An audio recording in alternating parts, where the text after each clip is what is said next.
All right. Welcome, everybody. Episode number 12, Risk It for the Biscuit podcast. We are here on this Monday, April 10th. And we are at it, man. Episode number 12. We are more than 10% to our goal of 100 episodes. So that's good. Let me see. We got a little bit different setup and stuff now, I guess. But anyway, we are here. It is Monday. I hope everybody had a great Easter weekend. I had a pretty good one with my church and family. And so we are here. And we're getting ready for this new week, man. It's going to be exciting. It's going to be a good time. And we have a few things we're going to talk about today. And yeah, so some updates. My brother, who's supposed to be my co-host, is still learning. He's still in school, and so that is prohibiting him from being here, which is good, great. But anyway, we're going to push that back. It's just a little frustrating for me personally because after like episode 2 or 3 of doing this, I realized talking to myself is not the way to do it because that's not the goal. But I want to continue and just stay consistent, and then my brother will pull up, boom, boom, and we'll keep going. It'll be beautiful. It'll be perfect. And yeah, I can't wait. So a lot of crazy stuff happening in the world. A lot of crazy stuff happening in America, obviously. All that. And but, it's all good. We have 3 weeks until I am done officially forever with school. So that has been on my mind, and I really can't think about anything else. I thought senioritis was bad in high school, but in college it's a little even worse. And but I'm ready to be done. I'm ready to be living life. When I was in high school, everybody said, "Oh, enjoy this time. You're going to miss high school, blah, blah, blah." And I guess a little bit maybe, just the experience and not having as much responsibilities in school. But high school itself, I do not miss whatsoever. The fact that you have to be somewhere from like 8 to 3 every day just hurts my brain. Can't imagine doing that. I mean, obviously work, but work's different. I like work. School is not fun. But anyway, yeah, so we just have this episode today. I will be out of town, but this week, and then we'll be back for Monday, and it'll be all good, all great. I had a couple things that I was talking about, or that I was hoping to talk about, especially with Easter weekend, and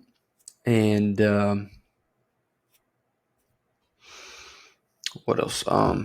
With all the crazy stuff going on in the world this past weekend, makes me think of obviously in the Bible where Jesus said there'd be wars and rumors of wars, and we're just hearing more and more about that.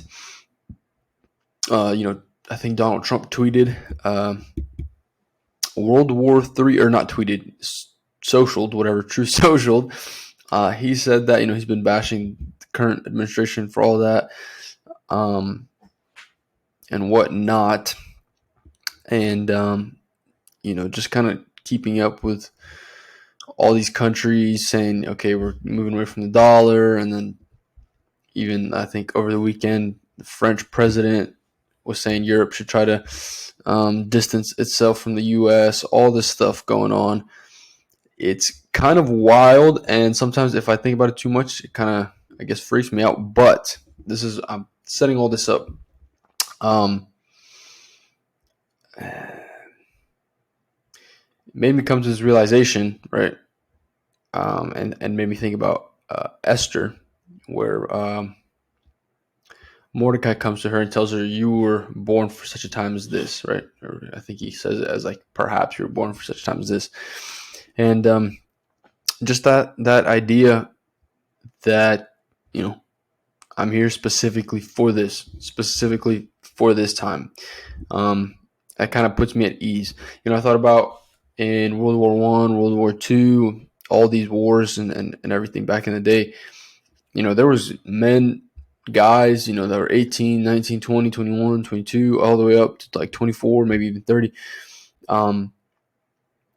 They were living their life just like me, going to college, working, trying to, start a future, a family, whatever. Same exact group of people aged as myself. And, they had dreams and goals and whatnot. But there was a worldwide conflict, and that was the time they were born in. And I'm sure not many of them wanted to go to war, but that's just the time they lived in. And they accepted it, and that's just the time they lived in. And so for me, that's kind of the same thing I've been thinking about, and just kind of tell myself, like, this is what I'm here for, right? Because like I think, like, all this stuff that's going on, sometimes I think, oh, it would have been awesome to be born like 10 years before I was born, or maybe 20 years before I was born, to kind of live through the glory days or whatever. But I believe God has put me and you, if you're in the same age, here specifically for this time. There's something on the inside of us that God wired, that God placed in order to be effective and in order to fulfill and complete a part of the calling of His bigger plan here today. Even though the world seems like it's going crazy, all this, just all the agendas that I feel like are being pushed and stuff like that.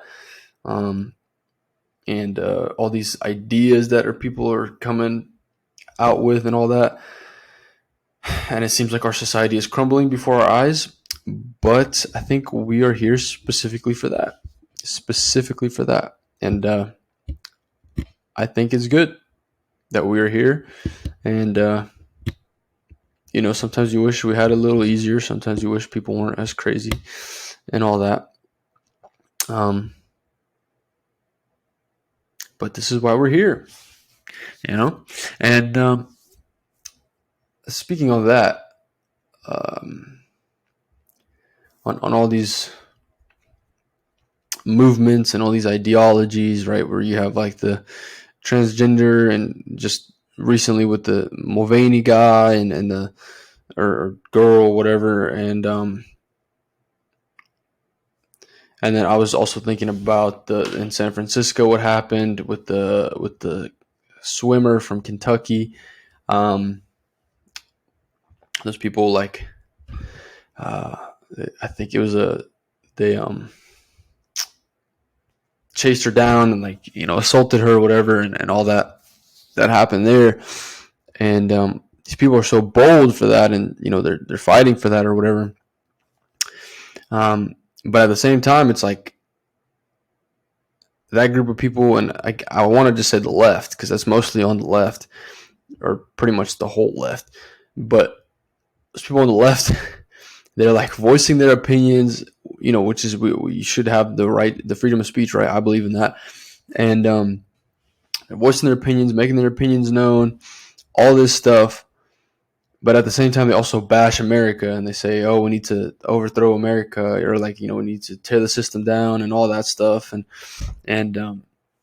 the ironic part is, I don't think people realize the only reason you're able to even voice your opinion in such a way, the only reason you're able to demonstrate your opinion and views in such a way, is because of America. Like, and especially on the topics that they're choosing to voice their opinions on. Like, there's no other place in the world, maybe some countries in Europe, maybe some countries in Latin America, but there's like no other place. Like, why don't we see, transgender activists in Russia or in the Middle East or, in Africa? Like, you just don't see it. You know what I mean? So the same people, you're voicing your opinion, whatever, you're pushing your agenda, but at the same time, you're bashing America and everything it stands for, all this stuff. But the only reason you're even able to have that opinion is because you live in America. And I just don't think people like realize that, you know. And I think it's ridiculous. Obviously, I don't agree really with those viewpoints and such. Um, I believe in God. I believe God has created an order, and I think life is better when we live by His commandments. It's my personal experience, opinion there. Um, but people do what they want to do, and but yeah, I've been encouraged recently by just that idea here specifically for this to make a difference in this time period. Although sometimes it gets discouraging just looking, around and seeing all the stuff that's going on. But nonetheless, that is why we're here. Also, this past weekend, so Easter, but also was UFC. I believe 287. I thought it was a crazy. It was a pretty awesome card. Obviously, the Rosas kid, that's insane. I mean, he lost. He's like 18 years old from Mexico. And I think he was like 7-0 or something. He lost his first fight. That's just insane to me. I mean, buddy's 18. He fought at like a 25-year-old. Incredible. And I think he's going to be good. Buddy has no striking whatsoever. And he's just a wrestler. But yeah, that was cool. And then what's his face? Jorge Masvidal. He lost, which sucks because I really am a fan of Masvidal. I think he's really cool. I think he's funny, and I think he's a great fighter. But yeah, recently, like the last 4 fights or whatever, he has not been fighting very well, and it's just sad to see. Like someone kind of as father time runs his course or whatever. It just sucks to see. Like with great athletes and stuff like that. But he called it a day or a career after that fight, and then the the call out for Donald Trump and the "Let's Go Brandon" chants. I thought that was hilarious. It was also interesting to see all these celebrities.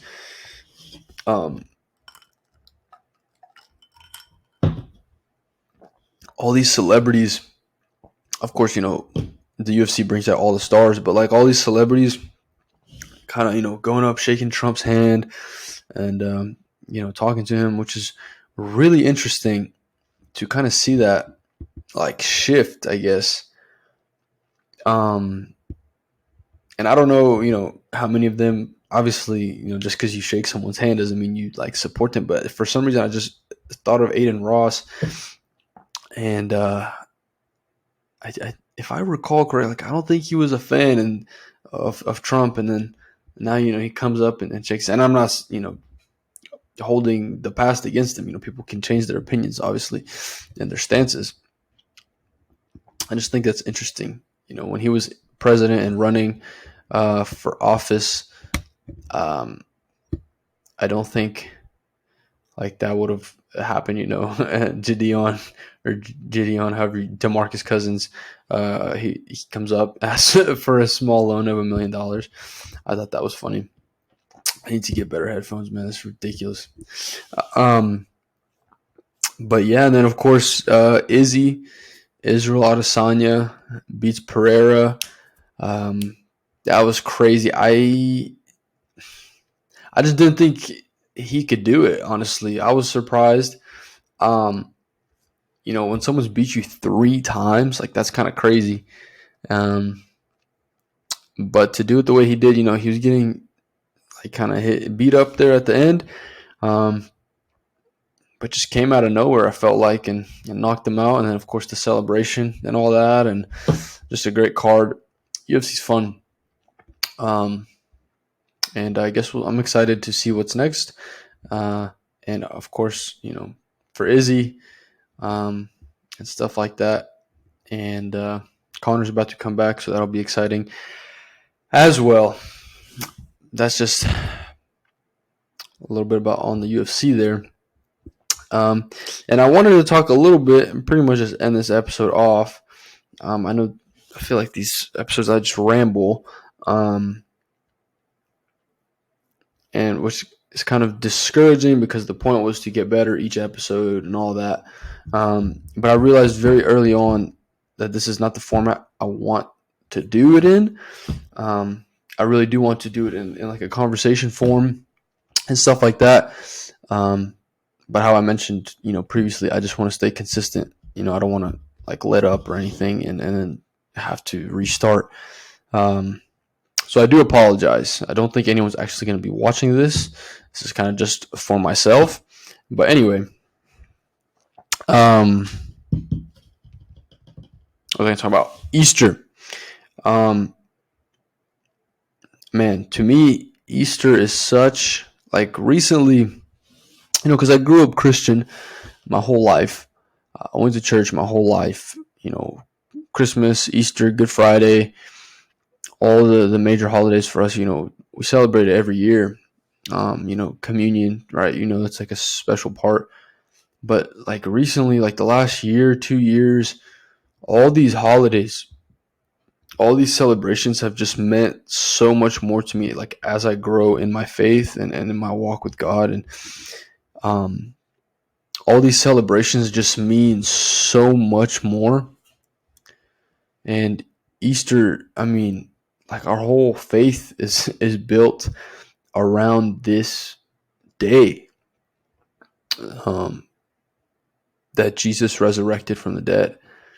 And it's so, like, it amazes me so much still. And like our pastor preached yesterday and said, like he was talking about the resurrection, and like the resurrection is history. It's a literal real event, and just that still blows my mind. Like there's so much evidence for it, and I read The Case for Christ by Lee Strobel, which is an incredible story, incredible book. If you don't know Lee Strobel, I definitely recommend it. He was an atheist. I think his wife comes to Christ, and then he was an investigative journalist, like for crimes and stuff like that. And he took the same approach of investigative journalism to the case of Christ. And at the end of his like investigation, he comes to Jesus, and so it's incredible. And I don't know all the evidence off the top of my head, but just even the fact that the disciples, like just the whole thing is so incredible to me. And man, God is so good. But I wanted to kind of question this, because before Easter, like I think Friday, Saturday, let me see here. I was getting on my Twitter For You page was showing up some tweets like from, I think, like this like Muslim speaker, and he was talking about debunking Christ and all that. And well, actually, what was impressive was his knowledge of the Bible. Like he was quoting scripture, bam, bam, bam, bam, putting the exact place and everything on it, which I thought that was impressive for a Muslim leader. But anyway, for some reason, as Easter was coming up, I was seeing this stuff on Twitter.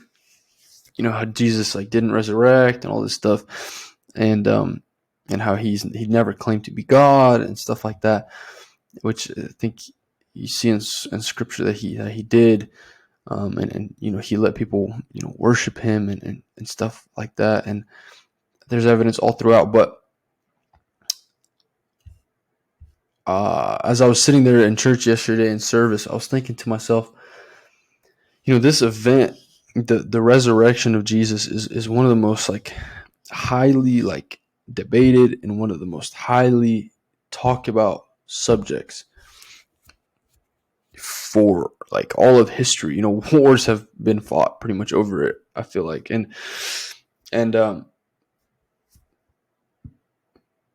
it just made me think, if a topic was like so highly like focused on, even like thousands of years after it took place, if that event, like, doesn't that in itself bring about a significance to it, right?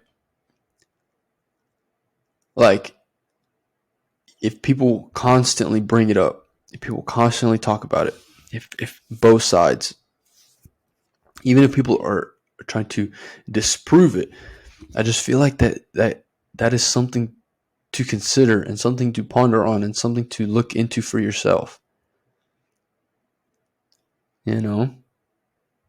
Of course, I believe it, but I think about people that are atheists or just don't believe in God, or from other religions. Maybe they believe in God, but not in Jesus. And it's like, if this event was brought up so many times and so many people discuss it and so many people debate it, like, doesn't that fact in itself kind of like bring up some intrigue, some interest? Because I believe, for me personally, that was like the most important question I needed to have answered. Is Jesus real? Is God real? Like, and what's his plan for my life? I think for any person watching, any person on earth, that's 100% the most important question you got to figure out, man. And if you don't believe, here's these 3 questions I kind of came up with a while ago. Question number 1, do you believe in God? Right? Just in God. Do you believe there's higher power? First, that's the question number 1. And my second question would be, if you had 100% evidence, like for you, right? I believe there's enough evidence to point, that Jesus is real, that he lived. Everyone acknowledges that Jesus lived. Everyone acknowledges him as a prophet. Everyone acknowledges him as a teacher. Atheists acknowledge that. Other religions acknowledge that.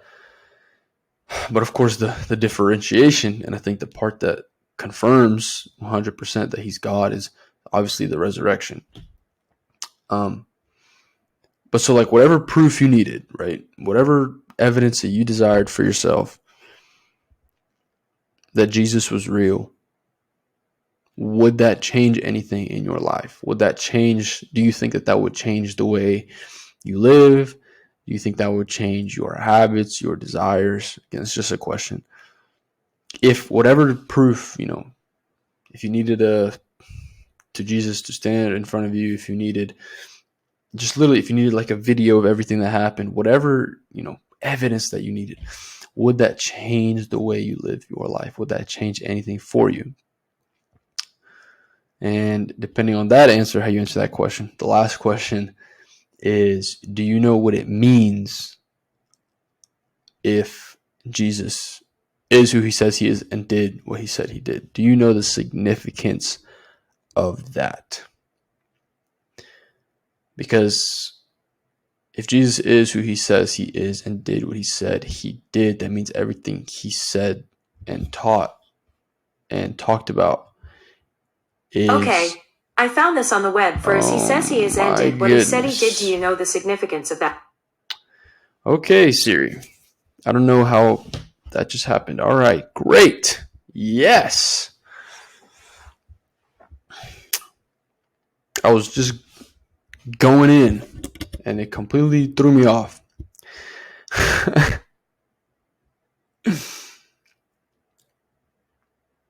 But okay. If he is who he says he is and did what he said he did, that also means, that means so many things. That means there is a God in heaven.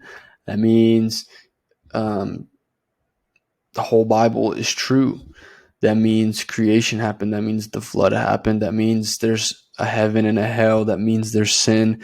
That means there's right and wrong. That means that means that there is a price to be paid for sin and me and you can't do anything to pay for it. That's what all of that means. And if all that in the past is true, that means we can also believe and trust what he says for the future is true, that one day there will be an end and he is returning. And this time he's not returning as a baby in a manger. He's returning as a king, ready to take what's his. And that is insane to think about. That gets me so excited, because so much comes with that, right? Good defeats evil, right? The triumphant king returns, sets up order. The Bible says every tear will be wiped away, all the sadness, everything, everything's going to be wiped clean. We're going to live in eternity. That's just so crazy to think about as well. Eternity and forever, and just that whole topic. It's wild to me. And of course, probably no one is going to ever see this, obviously. But I just want to get better at this, and it's just frustrating to me that I am not working on it, Of course, waiting on Roman, my brother, because I think if we can have conversation and bring on topics, that is the next step of this podcast, and I think we will see improvement for sure just through that alone. That's just my hunch. Roman is very intelligent, very interesting person to talk to, and I think we can actually come up with something that's going to be entertaining and informative and stuff like that. And bring up sources and news articles and all this stuff. What's it called? Right now, I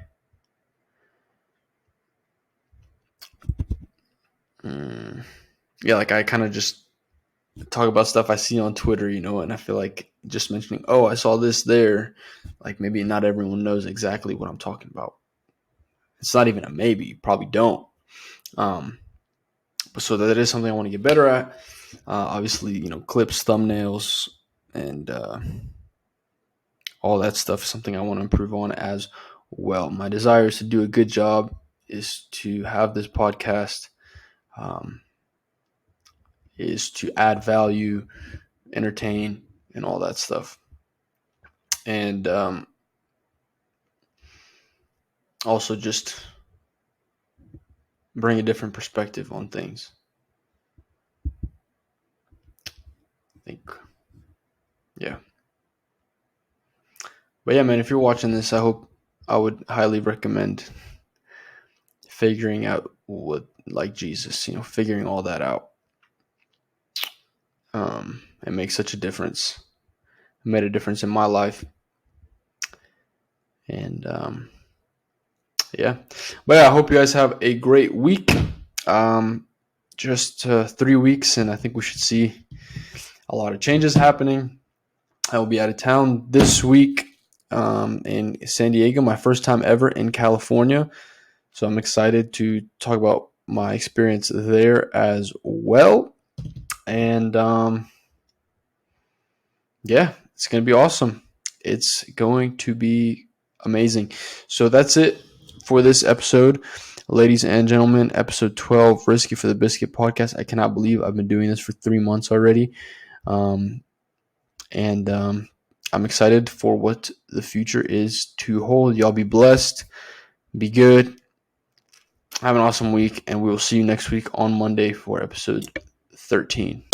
Peace.